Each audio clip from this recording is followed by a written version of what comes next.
It can be really hard when you are somebody who deals with agoraphobia to know how to start working your way through it. There's so much conflicting advice out there, so many different medications, so many different therapies. It's a lot, and it can end up making you feel completely frozen and not knowing how to even get started. In this video, I'm going to share with you 4 things that are going to help you to start moving through agoraphobia from somebody who has been there. Hi, my name is Lauren. I am an author, a meditation teacher, somebody who deals with a fair bit of anxiety at varying levels, and I am also someone who spent quite a few years housebound with panic attacks and anxiety and agoraphobia. And I managed to work my way through that into a life that is fulfilling and joyful, and a lot less panicked and limited. I'm really passionate about talking about agoraphobia, talking about anxiety, and learning to create kind of a nurturing, compassionate relationship with ourselves and the things that scare us. I have lots of videos on the topic of agoraphobia, but if you are looking for a place to start, hopefully this video is going to point you in the right direction. Firstly, the best thing you can do to help you to start moving through agoraphobia is to let go of the regret and the guilt that comes along with the idea of time wasted. I've just released a podcast episode on, the grief that comes with the whole idea of like, I've wasted so much time to panic and anxiety. I will link that in the description if you want to go check it out. But basically what it boils down to is if you are somebody who is, thinking, I wasted time with panic and anxiety, I've wasted so much of my life feeling bound by fear, or if you are somebody who thinks, I've already spent so much time feeling anxious and afraid and, dealing with agoraphobia that it's too late for me to change, I'm too far gone, I need you to stop thinking that. Looking backwards, thinking I should have done X, Y, and Z and I didn't, and now I'm stuck and I'm trapped. It can be way too easy to feel a sense of powerlessness when it comes to our concept of time. We can look back and think that we had this window of opportunity that we wasted and squandered and now we're stuck. But the truth is, you have that same window of opportunity right now. That same window of opportunity is available to you in this moment, only it's actually a better window of opportunity because more time has passed and therefore you have gained more wisdom and more of an opportunity to grow. So this window of opportunity right here is actually way better than it was back then when you wasted it. Your moment to make changes is right now. It doesn't matter if it is morning or afternoon or evening where you are. It doesn't matter what season it is. It doesn't matter what stage of your life you are at. You always have the opportunity to make a different choice than the ones you have been making. What can you do right now in this moment to start moving through agoraphobia? You might think, I don't know, and that's why I'm here, but I guarantee if you sit down and get quiet and take some time to really think about this question, the answer will come to you. It doesn't have to be something huge. You don't have to ask the world of yourself. You just need to make one small choice, one small action that is different to the one you made the day before. Mine was going outside for the world's tiniest walk and then doing that again the next day, but the focus was on making that choice to start in the beginning. Don't wait for tomorrow to make a different choice, and don't sit here wishing that you had made a different choice yesterday. You have the opportunity right now. You have the time right now. Use it. Number 2 is to start building a relationship with fear. Now, I know you're already thinking, I have a relationship with fear. Fear is with me all the time. It dictates all of my movements, all of my choices, my whole outlook on life. I get it. I felt the exact same way. But here's the thing. That's actually not a relationship with fear. What that is a constant running away. Your need to avoid fear is what is keeping you wrapped in it. Similarly, pushing back against fear, trying to overpower it, trying to force your way through by white knuckling, that is going to result in you feeling exhausted and depleted and probably more tense and fearful than you felt to begin with. This is because fear is designed to overwhelm you. The survival response is designed to bypass everything else, including your better judgment, in order to keep you alive and to keep you safe. This is why you can be walking along and out of the corner of your eye you think you see a spider and your whole body reacts before you've even really had a chance to process what's happening. It's not that you have failed to beat fear, and it's also not that you're just so fearful and so far gone that you won't ever be able to feel a sense of peace and ease again. It's that you have been expecting fear to not be present, and you have been waiting for fear to diminish before you take action in order for it to do so. In order to build a relationship with fear, you need to first accept that fear is here. Yes, it's yuck. Yes, it feels overwhelming and awful and like your body is going to explode, and you need to take action with that overwhelming, yucky, explosive feeling fear. Fear is like this big buildup of pressure. Something has to give in order for it to release. And when it does finally release, it feels overwhelming and intense and loud and like, oh my God, but it doesn't take nearly as long as you think it's going to for it to settle.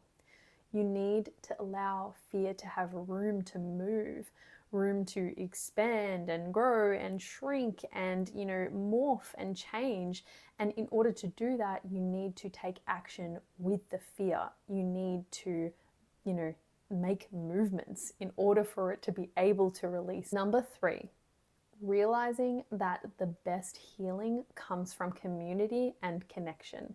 One of the biggest struggles with agoraphobia is how isolating it can be when you are terrified of everything. The need to avoid everything that frightens you ends up leaving you shut off from the people and the places that you love.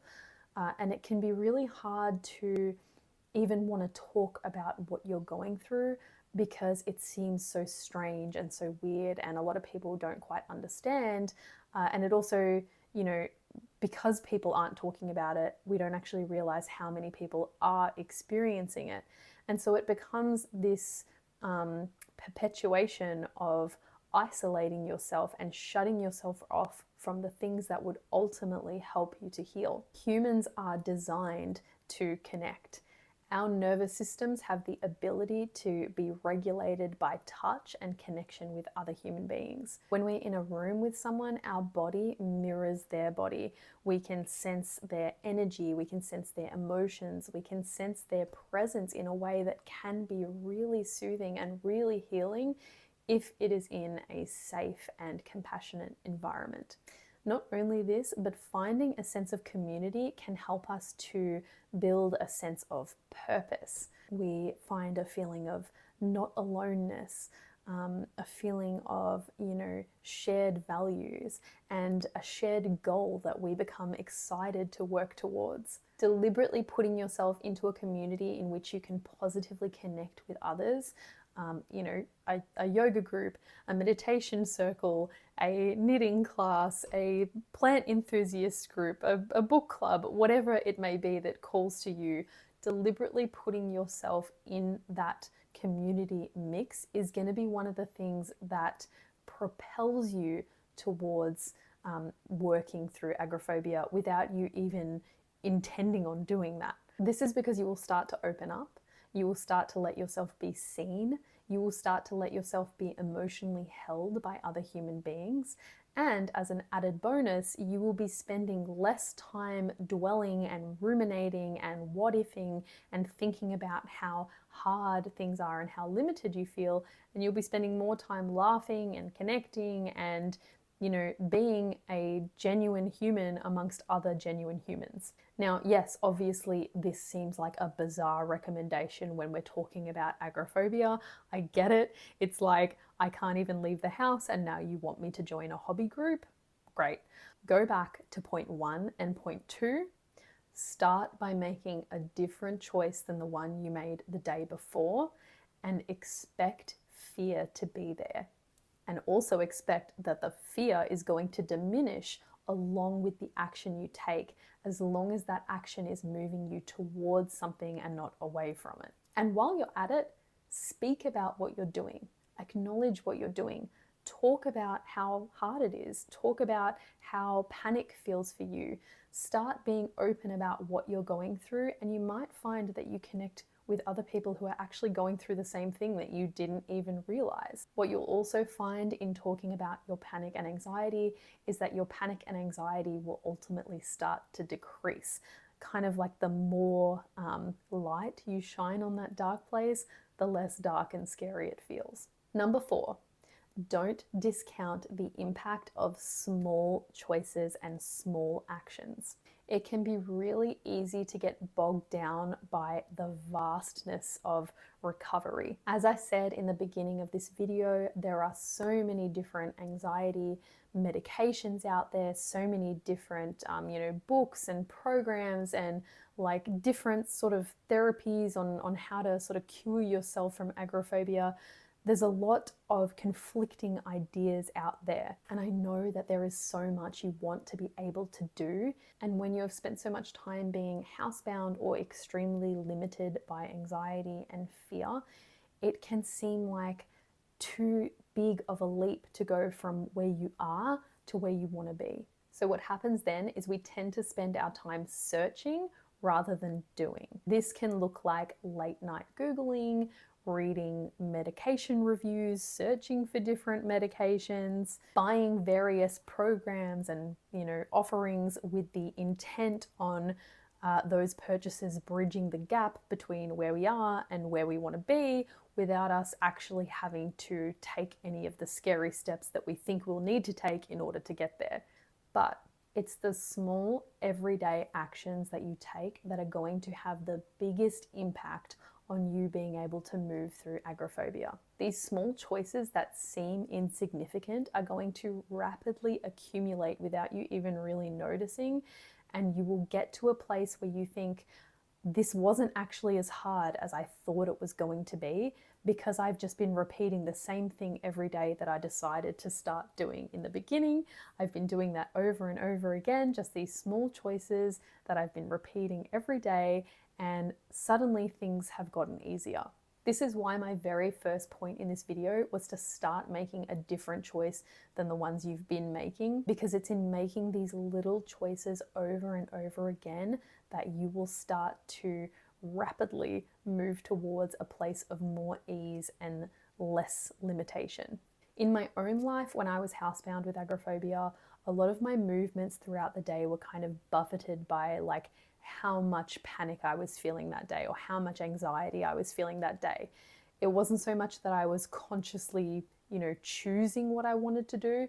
It was more that I was desperately trying to escape all the things that I didn't want to feel. So I wasn't really ever working towards something, I was just constantly running away from it. It took me a while to realize that I didn't have to make these giant leaps that I thought I had to make.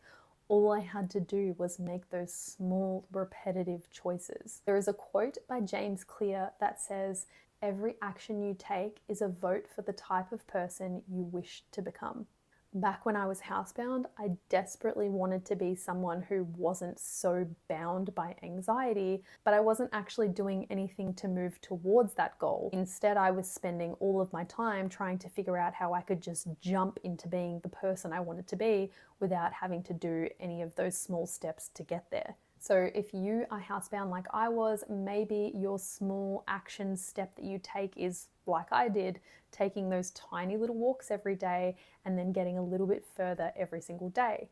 Or if you are somebody who is, not quite housebound but still quite limited, maybe your little choice and little everyday action is that Each day you move a little bit further towards the edges of your comfort zone.